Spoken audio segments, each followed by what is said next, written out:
Yan po yan guys, yan po naman tulay na yan. Napuputol po yan, automatic po yan pag may dadaan po mga yate.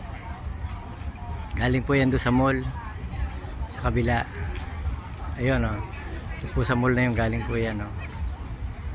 Yan, dahil pong tao lagi diyan guys.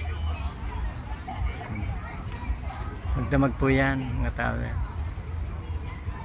Ganda po yan, tulay na yan, napuputol po yan eh pagka may dadaang yate. Ayan.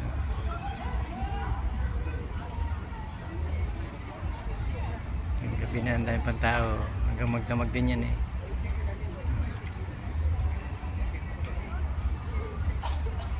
Puro turista karamihan. Ayan guys.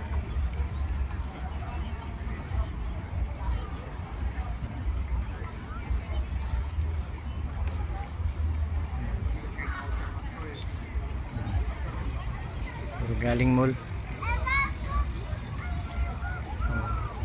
Gantong oras po punong-puno rin po doon sa kabila sa dagat, kaya hindi po tayo nakapunta, dito lang po.